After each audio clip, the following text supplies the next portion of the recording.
తెలంగాణలో మనం చూసుకున్నట్లయితే సీఎం రేవంత్ రెడ్డి గారి నియోజకవర్గంలో కొడంగల్లో 2 కార్లు ఢీ కొట్టుకున్నాయి.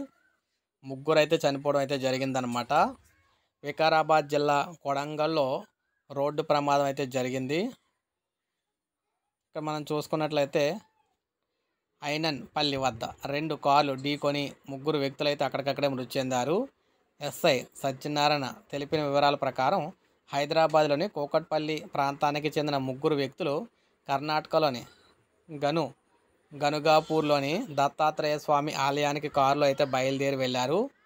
దర్శనానంతరం తిరిగి వస్తూ ఉండగా చిట్లపల్లి, యాలమద్ది గ్రామాల మధ్య జాతీయ రహదారిపై బొలెరో వాహనం ఎదురుగా వచ్చి ఢీకొట్టింది. ఈ ప్రమాదంలో ముగ్గురు అక్కడికక్కడే మృతి చెందారు. మృతదేహాలను కొడంగల్ ప్రభుత్వ ఆసుపత్రికి తరలించారు. ఈ విధంగా తెలంగాణలో ఘోర ప్రమాదం అయితే చోటు చేసుకుందనమాట. ఇప్పుడే ఈ సంఘటన అయితే జరిగింది. సో స్థానికంగా ఉన్నవారైతే గుద్దేశారని చెప్పేసి వీరైతే అంటున్నారు, అంటే ఇలా జరిగిందంటున్నారు. సో ఇది అప్డేట్. ఒక లైక్ చేయండి, సబ్స్క్రైబ్ చేసుకోవద్దు, మన ఛానల్ సబ్స్క్రైబ్ చేసుకోండి.